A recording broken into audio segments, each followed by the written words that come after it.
Welcome back to the Lanterne Rouge Cycling Podcast for the doubleheader recap of Paris-Nice and Tirreno-Adriatico. We have a team time trial in Paris-Nice, a very technical one. We can't wait to discuss it. And then a big boy sprint to start in an absolutely flat stage in Tirreno-Adriatico. We'll lead off with Paris-Nice. Benji, recap the rules for us. What are the special rules for the Paris-Nice TTs? So to be clear, from the top of my head, in the past in cycling, there was also always the case that team time trials, obviously you start with your team, not individually. And by the finish line, it would be the fourth or the fifth rider. That has changed every now and then in the past already. The time of the fourth or the fifth rider would count for the riders that cross the line in the first group. So I'm explaining this horribly, aren't I? So for example, team time trial in 2019. Team starts time trial. Throughout the time trial, riders drop off. You need to finish with X amount of riders, for example, 4 riders, because it would be the time of the fourth rider that counts for those 4 riders that cross the finish line. If, let's say, a domestique drops early in the time trial and is not part of those 4 riders, they'd get their own time, having lost time to the rest of your team. That's kind of the old vibe of the team time trial. The new team time trial, and I gotta say, spoilers already, I kind of like it, is that it's basically as simple as the individual time counts, right? The first rider across the line sets his time. So every single rider individually sets their own time. Yep. So you can attack your teammates. Maybe you'd be, we sourced with some teams. If you want to win the stage, you might have to leave the GC guy behind a little bit. But yeah, that's how it is. So, and there's no point keeping the big engines too long if you don't need 4 riders. Exactly. So that's an effect to it. Depending on the parkour, teams might drop certain riders first, might try and launch their GC riders on a climb on the parkour because they might think, okay, from that point onwards, those GC riders would basically have to wait for the block that's attached to their leg, which is the more bulkier domestique. And that dynamic, that strategy comes into play in these team time trials, which I really like. But on top of that, I was wondering philosophically, Mr. Rouge, let's talk about team time trials. In the past, there was always this feeling that team time trials were kind of benefiting the teams that had bigger budgets, because on one end, they've got more budget to spend time on wind tunnels for all their riders, to spend time on team time trial training, whatever in the first place. A better team as a whole for those team time trials.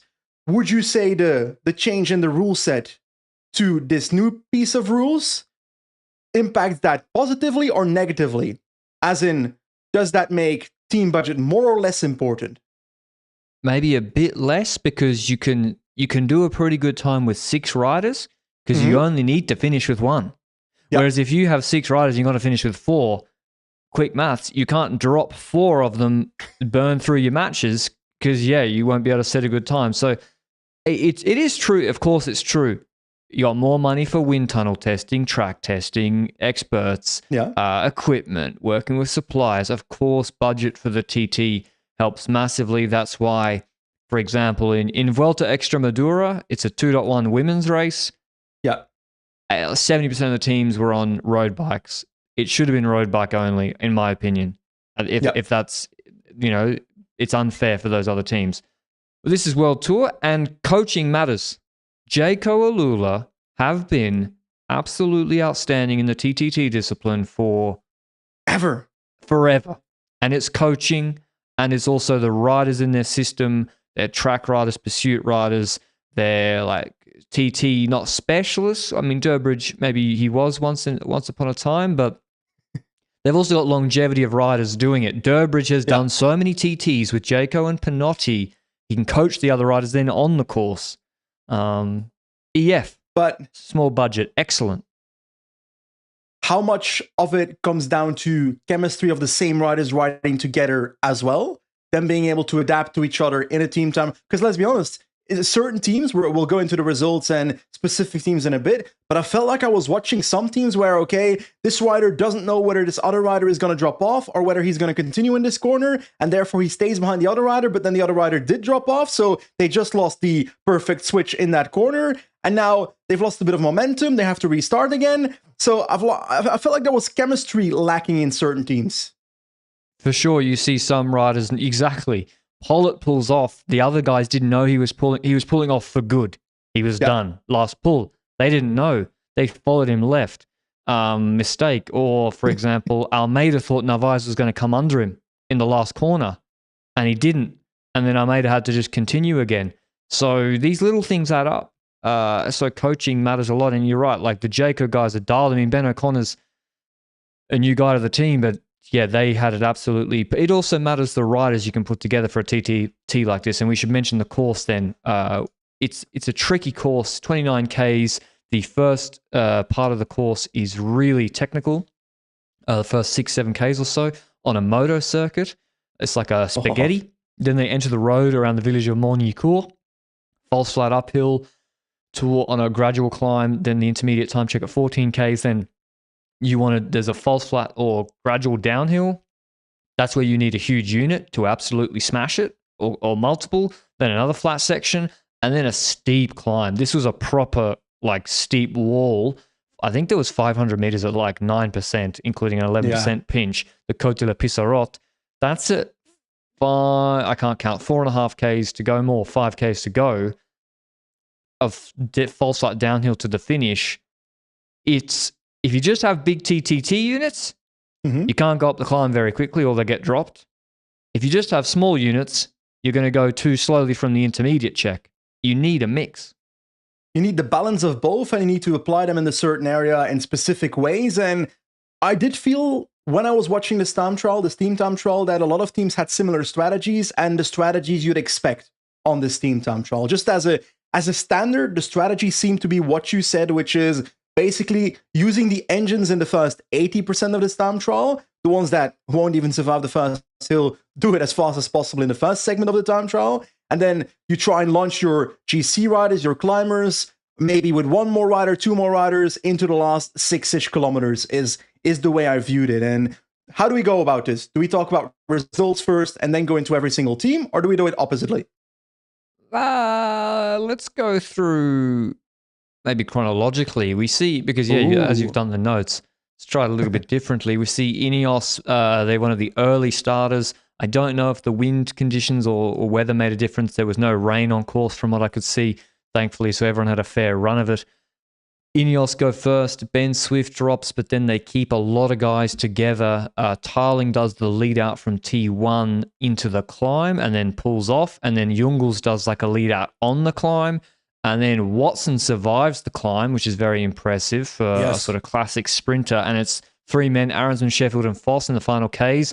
Problem was Foss drops Sheffield sort of off the wheel. Aronsman was already gapped, but they set a time. They were 5th at T1, and they were always behind Jayco actually, and then 5th at the 5th at the finish. So they evenly paced it, but it seems relative to the others. Jayco, Benji, they lost Durbridge yesterday, who was and as a consequence, they're starting with a rider less, and that's quite influential on a time trial like this. You'd say, okay, less riders equals less energy is the basic math way of looking at this. Whether that's 100% the case doesn't necessarily 100% equate to that, because you might have a rider less, meaning a bit more chemistry, stuff like that. But let's be honest, on paper, one rider less equals disadvantage. They start with a rider less, and they have a similar strategy as well to Ineos, where they stay together in the rolling segments. So we're talking about the first 75%. Then on the last climb, we've got 4-ish riders left, 3 over the top. And it's really in the final stretch where I'm like, okay, this is not Ben O'Connor at the front. This is Michael Matthews at the front. And he's sprinting. And O'Connor's on a bit of a gap. And I felt like Michael Matthews just kept on sprinting to the line with a bit of a gap on O'Connor. But even from the first time check alone, they were smashing it. And they kept that until the finish line. And to be honest, at this point, Jayco Alula was a real contender to take home the Steam time trial, because they were beating everyone else up to this point. Perfect team composition. You've got like a classic sprinter, a guy that's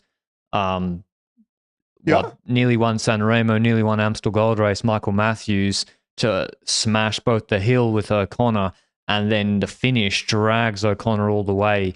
not looking back. So really impressive from Jayco. They also were second at T1 to the finish. But yeah, just missing that extra horse might have made the difference. The difference today. So I feel bad for them, but that's the answer to your question about budget. Yeah, Jayco. Also, the team composition outstanding. A lot of sort of ex-track guys from Olympics. Decathlon do a completely different. Pardon? Do you agree with my take yesterday that team time trials shouldn't happen in the middle of a stage race because you have riders dropping out? Kind of now, yeah.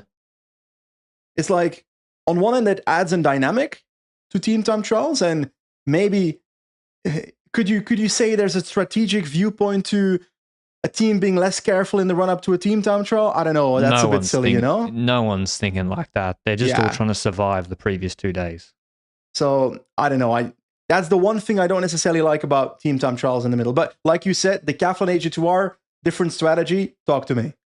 Yeah, so they kept riders together more than anybody else. They finished with 5, but in a group of 3 and a group of 2, trying to nurse Felix Gall over in this TTT. And I guess Aurélien Paris-Pentre. I mean, maybe. I think the reality is they finished with 5 because they had to go as slow as Felix Gall. It's not that they wanted to finish with 5. If Gall could have gone with the fastest 3, they would have finished with 3. And they also have a good team for this because they've got a TT specialist who's also can get over the hill in Bruno Armirail. They've got Bissiger, Narsen, who's like a classics guy. Callum Scottson's in good shape. De Pestel actually has been in really good shape in Provence. So they were really good in the TTT, I thought, for the team they had, but they still finished 7th. I'll whip through then a little bit quicker. UAE, we see riders dropping early. Milano, not the fittest. He's not like a Matthews type of sprinter. Pollitt and Sivakov also. Sivakov drops before the climb. Sivakov dropped quite early. I believe he might have been a bit crook after Andalusia. Okay. So, but still expecting him to last longer in this team time trial, to be honest, especially because if you look at the team build up, I'd say, okay, Milano dropping, Pollitt dropping, Ivo Oliveira dropping, whatever. Just those guys Oliveira dropping before those guys dropping before the climb, logical, in my opinion. Sivakov, I'd expect to be with these others on the climb itself. And on the climb itself, we see the likes of McNulty, American NCITT, Almeida, and Johnny Narvaez as well. So a 3-rider group goes onto the climbing segment, the last 4 or 5-ish kilometers of this time trial. And with UAE, we've said it already. We've pointed at it a bit earlier in this podcast. I feel like they lacked chemistry. And I don't say that in a relationship kind of way. I say that in a way of like the way they go off the front and another rider takes over. It felt like it wasn't obvious when that happens that the other person had to take over. They didn't really know that they had to take over. You said it. The final corner was really also one that really shined to me, as in Almeida goes into that final corner, goes a bit wide, which leaves some space for Narvaez to go under him. But Narvaez isn't sure whether he should or whether he shouldn't. So he kind of stays in the wheel of Almeida. And as a consequence, McNulty actually stays on 1.5 bike lengths of Almeida because of that. And therefore, McNulty now has to close the gap to Almeida, who's sprinting away. So it kind of ruins their dual leadership composition in the last stretch, you know? Narvaez sees someone flick their elbow, he's like, holy shit, puts the brakes on. He's like, I don't take turns, buddy. That's not how we ride around here. I don't know why they were keeping Narvaez in GC. Why doesn't Narvaez do an all-out lead-out for them? Why is he staying in contention? He's going to get torched on you would think, on the long climb coming up. He should. I was surprised that I thought he would do the climb, actually, the hill, and then you keep Oliveira there. Oliveira did the all-out lead-out and dropped there because Oliveira is who you want on the false flat downhill. So UAE didn't set a good time at all. 8th at T1 and 8th at the finish, losing a lot of time, which is for their squad and sort of the riders they had here, quite surprising to be beaten, for example, by, like Decathlon, who are nursing Felix Gall around the course. Yeah. And then Visma Lisa Bike, they have a sort of balance of like medium guys like Lemon, a sprinter like Zangler, an engine like Affini, and then sort of Jorgensen, Campenarts, and Vingegaard. At T1, they were first by 7.5 seconds ahead of Jayco Alula, and they were also keeping their extra numbers. They still had 7. We see Zangler pull off. Then Affini pulls off and they're quickly shedding numbers. Zangler, Affini, Strandhagenes on that false flight downhill cycled through every 90 seconds. They get to the final climb and they actually keep it together with 4. Jorgensen does the whole climb and then Lemon actually stays with him. Campenaerts was suffering, but I think that made the big difference. You then have Lemon and Campenaerts for that false flat run down to the finish to just rip it. And then Jorgensen does the lead out to the line and they win this TT by 15 seconds ahead of Jaco Alula, setting a time of 30.26 over 56 Ks an hour. They take a lot of time on, say, their GC competitors. Ineos 32 second. I'll go through everybody. Jaco Alula 14.5. Red Bull, we didn't mention. They started with 6. No Danny Van Poppel. Excellent performance to come third here. They might have been, not sure Danny Van Poppel's 25 seconds difference, but that's still an excellent performance from them. Little Trek, they finished with Josh Skelmers. I don't know when he went solo. They finished 4th on 29 seconds. Ineos 32, EF 33, Decathlon 38, UAE 42 seconds. Movistar also a bit disappointing for me, 49 seconds. I thought that was a good TT. That's the best TTT team they could have sent. So I was quite surprised. Quick Step 50 seconds, so they didn't trouble the yellow jersey. Exactly. Now, looking at Visma Lease Bike, to me it was quite clear they were going to win the team time trial from the point that they were hitting the middle climb on the parkour. So basically the T1 point would basically their entire team. And when you see that, you know that they've got those engines for that downhill segment, for that flatter section towards the climb. So I was expecting them to keep on smashing it to the line, especially because Campenaerts is actually a really strong addition to the team for a team time trial like this. Now, we all remember the good old days of Visma Lease Bike and team time trials. Either they won the team time trials or a bath of water ran on the road and crashed them. So it was one or the other. I feel like there was now a segment of last year where we didn't really have team time trials last year, did we? We did in Paris. UAE smoked everybody, no? True. And Visma were bad. And now Visma Lease Bike is back on top. Now, I gotta say, looking at UAE Team Emirates, they were not even remotely close to competing with Visma Lease Bike here. And I think that also starts with, from a team perspective, I saw them as a worse team for this team time trial, but I was still expecting them to get closer. And we've already pointed at certain things that might lead to that, but also in general, the thing about this time trial, at Algarve looked good. He looked very strong on the bike today. Jorgensen's been in good form in the last month, ever since he came back from altitude training. Campenaerts was a bit unsure at opening weekend. Definitely looks, when it comes to his level in form, necessary here. Bart Lemon looked really good today, and up to this point this year, I hadn't really seen that yet from him, if that makes sense. He got cooked. Yeah, so it's good to see him back to level as well, but also by the way, what skin suit does Visma Lease Bike use? Is that the one that Simon Yates used back in the day with Green Edge? Maybe. Okay. I actually don't know. I'm the last person about aerodynamics. I'm literally just like, I was like, Koi, just like put him in this and he'll sprint fast. I swear it looks like the Vortex one. I don't know for sure. Luke says Vortex. That's not even the brand. That's not even how it's written. Welcome to the equipment podcast. But the equipment stuff is interesting. Like we're seeing, you mentioned it, Benji, Groupama FDJ in different helmets. Is this the first World Tour win in the men for the Giro Darth Vader helmet? Well. I vividly remember getting a phone call from Mathieu Heiburo of Visma Lease Bike last year after Affini won the European Championships. That's not World Tour. Because I had to call you out after that European Championship because you said they wouldn't win a World Tour TT or something at the start of last year. Now, like you said, that was the World Tour. Now Mathieu can call me to call you out. He already called me. Anyway. That was funny though. It was. Anyway, it's good to see. And honestly, obviously Algarve TT is already a victory to me.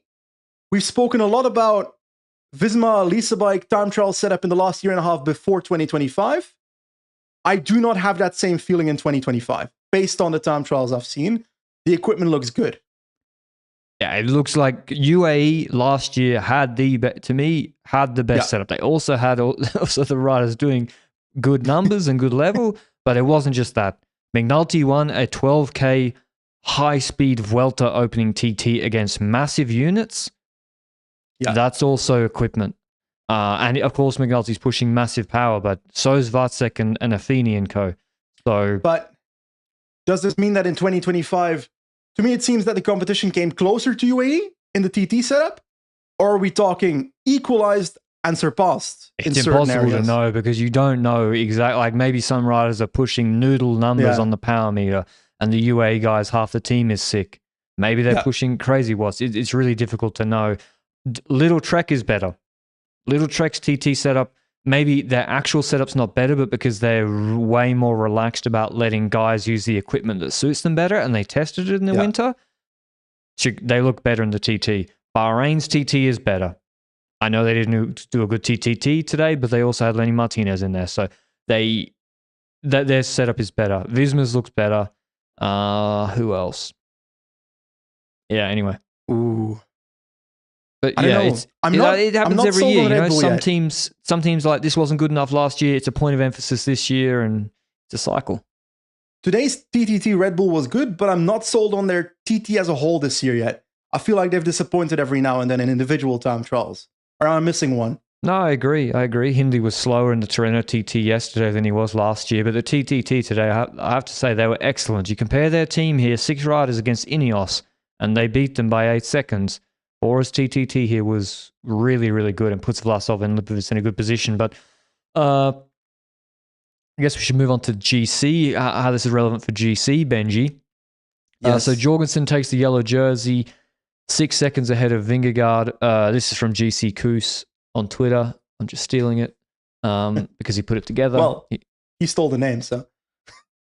Actually, true. So, yeah, that's fair enough. Ben O'Connor's on 21 seconds, Lipovic and Vlasov 31 seconds, Skjelmo's at 36 seconds, could have been more.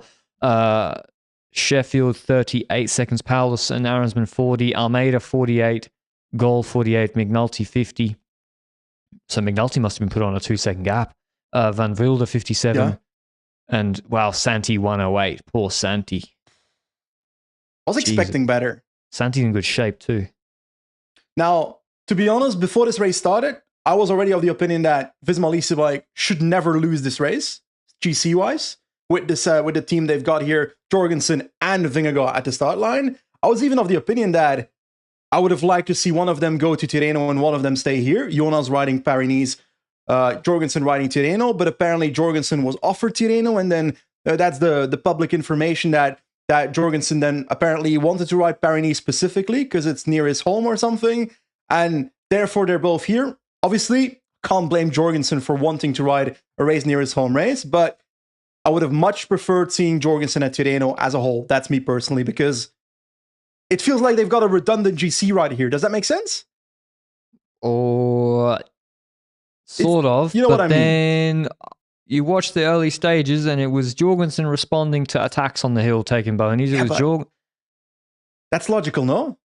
Yeah, it is logical. No, listen, I agree with you. I mean, for the public, you want Jorgensen at Strada and Tirreno fighting Ayuso.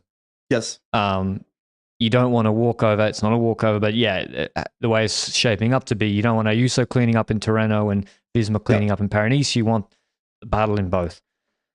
But hey, if that's Jorgensen's personal preference, then that's his personal he lives preference. in Nice. He won like in front of his apartment last year, so it's fair enough. Silly reasoning.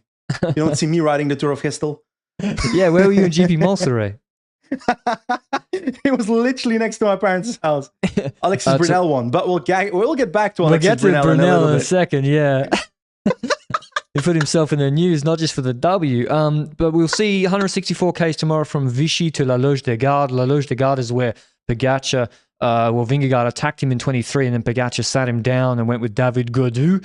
And Pogacar won the stage. Vingegaard lost a fair bit of time, actually. It's a hilly stage beforehand, like really hilly. Then the final uphill, 6.7 Ks, 7%.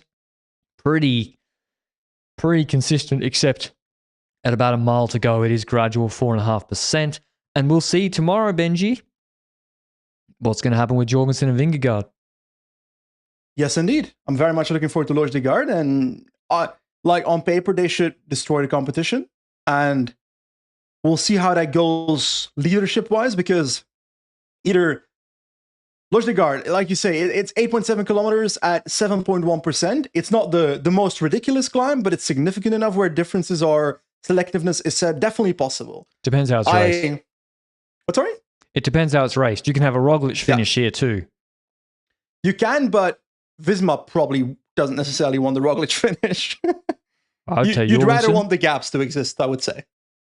Yeah. But they don't need the gaps, but for the sake of, like, is it weird that I also look at it in a way of like, okay, if Pogacar shows up at Paris-Nice, he's going to want to make a little bit of a statement and make gaps on a climb like this, and Visma as a consequence might also want to kind of show off, okay, we can drop these other guys as well.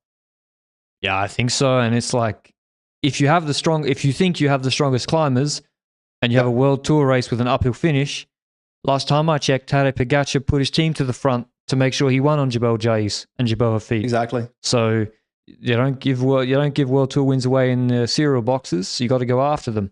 I think Lipovitz is going to get after it tomorrow. Well, he has to. I think he'll definitely want to. GC-wise, where is he again? He's on 31 with Vlasov. They're there. They're in the mix. They've got the dual leadership, so they've got two riders that can roll attacks in a group. Yep. That's very much possible. But Visma Leasebike should have the strength to beat them, is my opinion. You don't see breakaway? Seb Berwick? You'd love to see Kaha that. Here, dude. I want to see a GC fight. I don't really... It's not that I don't see it happening. I just want to see Seb got a late call up, and he was messaging me about the wind direction before the race every day. He's like, please tell me there's no crosswinds. Patrick, where's the wind, please? Like a 58 kilo Australian. Seb, breakaway tomorrow. Come on. He's good in Andalusia. It just wasn't uphill. Seb's winning tomorrow. Yeah. From the GC group, you're saying, right? Breakaway. Come on. Anyway, we're going to go to a different race right now. We've got Tirreno-Adriatico. Visma Leasebike. I don't really care who wins of the two. One of them is going to. Give me Santiago Buitrago. I'd love to because he's like far to see enough on GC that by 1 minute and 7 seconds. Yeah, I don't think so, but I think he's far enough on GC. You don't have to close him. But yeah, it's first uphill finish. Looking forward to it. Tirreno-Adriatico, take it away, Benji. So today we had a sprint stage. That's as basic as it gets. There's 1 KOM point with about 70 kilometers to go. Roughly an intermediate sprint just before that, and I'll bring you towards that point immediately, because this stage didn't have too much action, I would say. We had a one-man breakaway initially. Tarozzi was in the breakaway for Bardiani, and then there was a fight at the intermediate sprint because there's bonus seconds. We saw Tarozzi getting the 3 bonus seconds from the breakaway. Then in the peloton, we had a sprint between Jonathan Milan and Juan Ayuso. Spoilers, Milan won that. Ayuso does take 1 second in GC. Not that he necessarily needs it looking at GC right now, but you never know. Could come in handy. And that was kind of the vibe there. Then we go to the KOM point. We see massive action in the peloton. Buys Antonelli from Poltico meta attack trying to catch Tarozzi. I don't even know who ends up winning that KOM, but I'm guessing Tarozzi still made it over the top from that point. Then in the end, we get over the top there. We enter a portion of the parkour with about 45-ish kilometers to go, where we have a feed zone. There's a feed zone on the right side of the road. So if you don't know what a feed zone is, basically lots of soigneurs, staff members of teams stand there with bidons and musettes, which are bags with food. They hand that out to riders by the side of the road as the peloton is passing. Pretty hectic, to be honest. Sometimes we see soigneurs going a bit too far into the road, actually creating dangerous situations. Here, I don't necessarily know what happened, but there was the camera view was behind the riders, very zoomed in. We see an Alpecin rider suddenly braking because of something happening, maybe ahead of him, maybe on the left front of him. And then we see riders laying on the floor on the left of that rider. So maybe the crash caused the Alpecin rider to brake, or maybe a bidon rolled out, or a musette fell. And as a consequence, those riders crashed and the Alpecin rider had to brake. So that's the potential options based on what I viewed here in this situation. But it does have consequences. We have David Gaudu crashing in a crash of roughly 5 riders and abandoning the race. he was holding seemed to me like his collarbone. Not 100% sure. So let's hope it's not a I heard long-term from injury. French media, maybe fractured hand or something. Hopefully it's not too serious. But is it bad practice to, at this point, while David Guerrero is literally we'll bring it up because also there was a flood of negative comments to him on social media because he's on the announcement that he's out of the race is on Twitter. Okay, so it's being announced that he's out of the race, but bring us back to yesterday evening where we see news, as in we see articles come out on multiple websites, and there's a bit of bad blood between two riders. We've got Alexis Brunel, who won Jean-Pierre Montserrat. Was it yesterday, day before, whatever? That happened. He won that in a solo from a group that was ahead, attacked away, etc. Still won the race ahead of the sprint. He was a rider that was in World Tour back in the day, rode for Groupama FDJ in the past, rode for UAE even, then, if I recall correctly, abandoned a little bit, then ended up riding at club level, and then came back to UAE. Kicked out of UAE. Yeah, the country or the team. He was there for like 4 months. Pretty much. And now he's back at Total Energy, and he starts winning, and it's kind of like a major comeback for a French rider who was basically... First of all, great stuff to see him come back and deliver that, right? That's the one angle, right? Yeah, I mean, cool to see like him maybe put it all together and winning, Total are not winning a lot of races and he's able to win on Total, so he is a big talent. That's why UAE signed him in the first place. I don't know what went wrong, whether they parted ways on mutual terms or whatever, but yeah, it clearly didn't work out there. They didn't sign a French rider since. And but apparently, did you mention what Guru said on Twitch? I have not. The exact quote of Godou, I don't know on Twitch. Do you? There's a few French like cycling Twitter accounts that actually always been like relatively like neutral to me. So like, yes, it's they're few and far between. But so Tim DRCT, he said that what Godou said actually wasn't that bad. It was just like the harsh truth. And the Godou on Twitch said whilst Brunel was at UAE that he won't survive that environment of professionalism, high expectations, and he'll be out. And then 3 months later, he was gone. Brunel, obviously, I would take that personally. Of course, I would hold a grudge. Fuck that guy. It's like Godou wasn't lying and was sort of right, but also if I was Brunel, I'd be like, fuck that guy. So, Brunel said to L'Equipe, I hate David Godou. He spat on me on his Twitch streams. He thinks he's a champion, but he's not. He's nothing like Thibaut Pinot, who was an idol. Now, obviously, I don't know Brunel personally. I don't know Godou personally. I've had trouble with Godou in the past, personally. I'll be honest about that. We've had I think the only conversation I have had with David Godou ended up with me lecturing him that he was being too childish. So that was an interesting conversation. This was back in the day of Pro Cycling Manager gaming days, where he was a bit unnice, let's say, in a Discord server, and I called him out for it. That doesn't mean he's a bad guy. Now, we do have a bit of history with Godou and Demar back in the day at Groupama FDJ. I don't know how to judge this situation. This feels like a bit of drama between those two riders. And Godou's been good on the bike this year so far. It's a shame that crashes out of the race. When it comes to this drama, I don't really know what to think. Does that make sense? It's just drama. It's a shame that it all comes to a head and it comes out the day Godou crashes, because then he's obviously not feeling very happy today, and he's going to have a lot of, probably negative comments towards him on social media when, maybe what he said was a bit mean. Basically what we do on this podcast. Kind of is like, if Jai Hindley was like, fuck that guy, and after he won the Giro, I'd be like, fair enough, So... Hey, he didn't though. He didn't, no. Like, he came up and said hello to me at Catalonia a year later. So, which, if I was him, he's a bigger man than me. Mate, remember when I called Gross a Conti level sprinter? Yeah, but I held you to account there. I've never let that. I still haven't let that go. Poor Queensland boy, Conti level sprinter. How many Grand Tour wins he got? I don't know. More than Belgium the last 2 years. I don't know if that's true. I don't know if that's true. I just made it up. But now Phillips and Philipsen and Merlier. I don't think that's true. What if Merlier can never get sent to any bloody Grand Tour? Then maybe it's true. But yeah. Anyway, Tirreno-Adriatico, as you can tell, nothing happened. It was a sprint stage. Ineos tried to pull an echelon at about 13 Ks to go. Then the weather police said that's illegal, stop. And so they did. And yeah, it all came back together. Well, it wasn't even split because you cannot pull an echelon in Italy. I guess they were just fighting for position. Kwiatkowski at the front.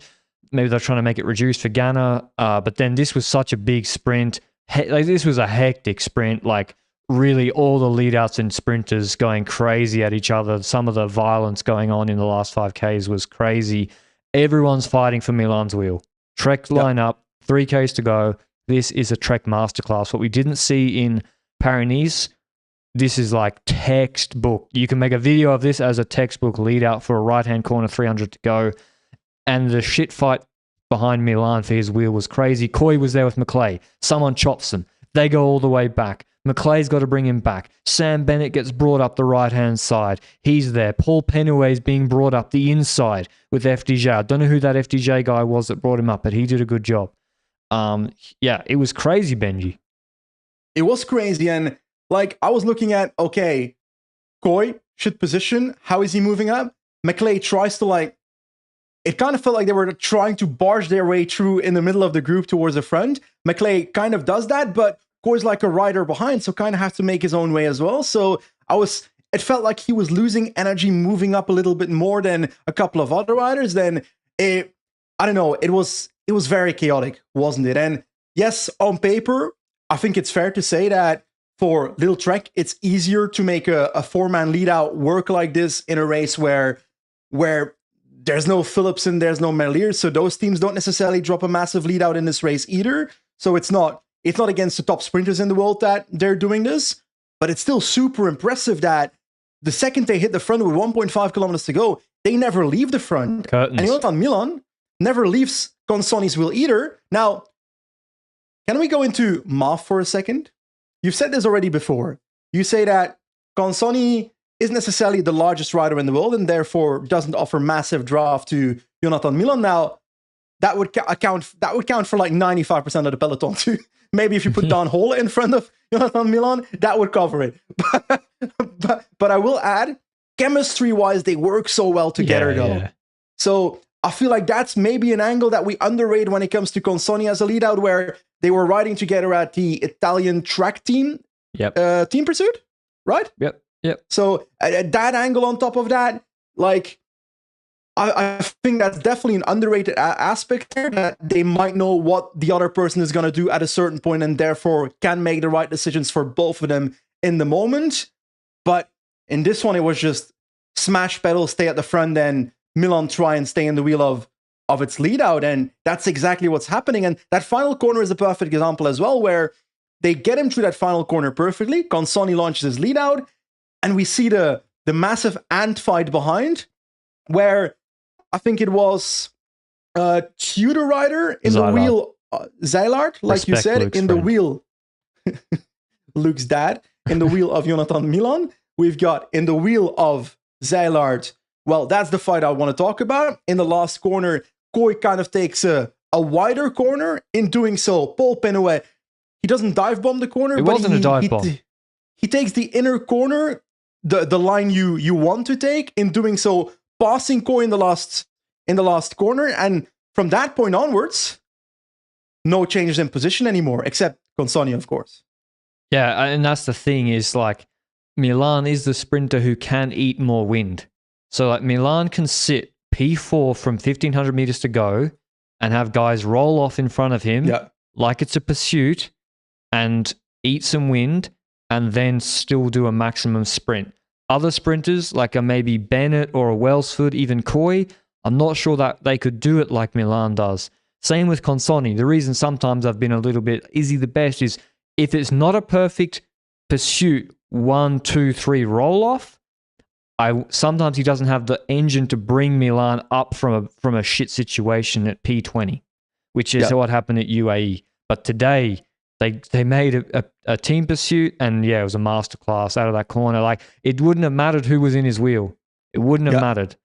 because the way Milan sprinted, no one was coming out of that wheel through the corner. And Koy, I think, was cooked by the corner, having been moved up. So, But also, like, if we take a look at Milan now, at Tirreno-Adriatico, Merlier at Paris, obviously the two best sprinters in the world are winning dominantly on both sides in their races. It's weird because on one end, I want to see these riders ride against each other at these races, like we did at UAE Tour, because that offers such great sprints. But also, I feel like the variation of now seeing them next to each other, destroying everybody else, it just shows the massive difference towards the other sprinters as well. And I know, Koy was kind of done for when it comes to that last corner. I know we have maybe a differentiating opinion about how far he is compared to. I am also of that opinion. And I'm wondering what their schedule is from this point onwards, because Jonathan Milan for the rest of the year obviously is riding the Tour de France, but in the run-up to that, we've got the Classics. Then when it comes to Merlier, I feel like we're going to see something similar. Yes, indeed, Classics minus Milano-Sanremo, then also Tour de France. When it comes to Philipsen, obviously Classics as well, including Sanremo and Tour de France. So Koy picked a good year to do the Giro. Is it a shame that we don't have a 1 week race in between the Classics and the Tour de France where we don't see them fight against each other?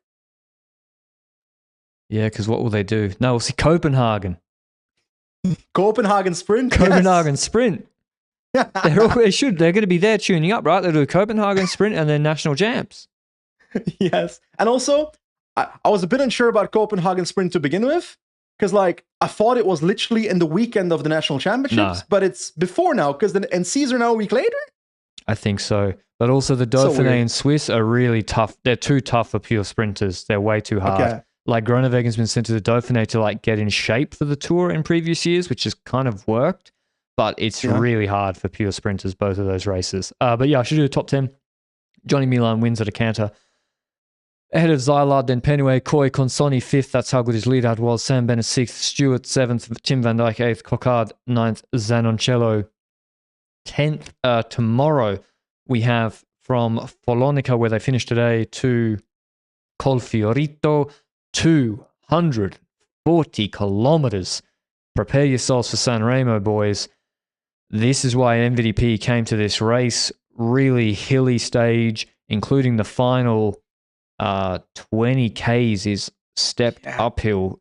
This reminds me a lot of it's these weird Tirreno finishes where you have like a pure sprinter winning, Almeida 3rd, Vauquelin 5th, Alaphilippe 2nd. It's like anyone can win it because it's so long at this point of the season and so hard. But this is such a confusing finish as well, because if you look at the parkour, just at the parkour, you're like, okay, there's a climb at the end. You look at the actual gradients, it's such a fake news climb where it's basically 18.4 kilometers. The first 3 kilometers go up to 8%.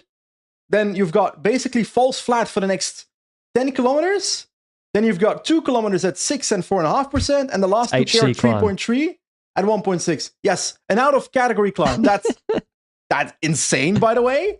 But on top of that, it gives you such a weird view because, yes, on paper, you'd say Van der Poel gets over that climb and sprints at the end. Is there anyone that comes to mind? Like, what about a Coquard? Is this too hard for him? Well, the problem is it's still a flat finish. Yeah. So you're not going to drop Jonathan Milan on this. No way. I wouldn't think so either. 5%.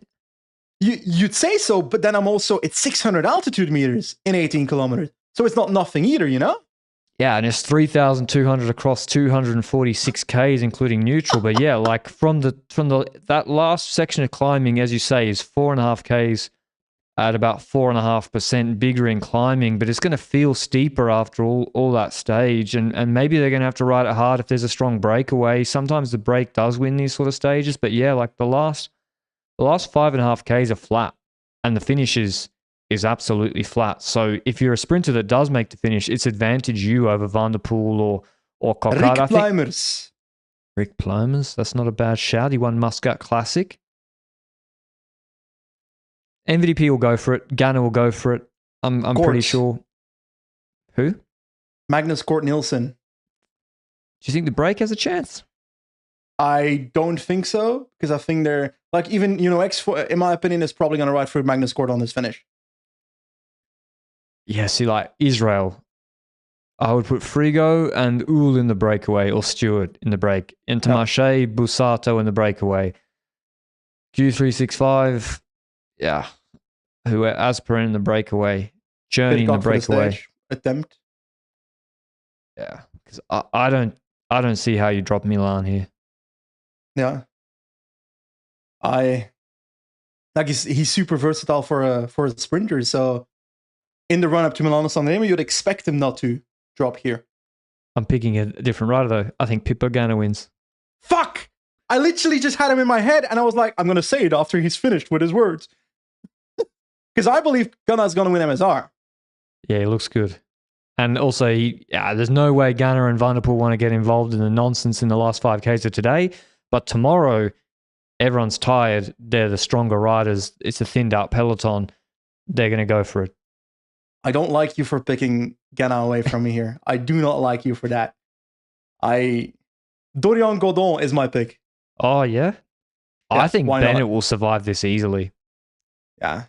Bennett was good in Provence. I think Bennett's a dark horse for this and is going to be underrated. It might just be Milan again, but then again, will he have the team this time around? I don't think so. I'm going for Dorian Godon for some reason, because you stole Ganna from me, so I'll never Trek forgive are going to have to spend a lot more resources controlling tomorrow than they did today. Yeah. So, yeah. Alrighty, that's our previews tomorrow. Any other racing tomorrow? Aramburu is here. I mean, yeah, he should be in theory good at this. I don't think so. Tomorrow we also have GP Oettingen, which is a .pro women's sort of Belgian semi-classic, kind of like Le Samar, I guess. SD works there. It's a really strong start list. Who we got? Marlac and Guarici, Coponi, Anna Henderson. Should be pretty good. Consoni for Canyon. Gillespie. I'm going to go with Lara Gillespie.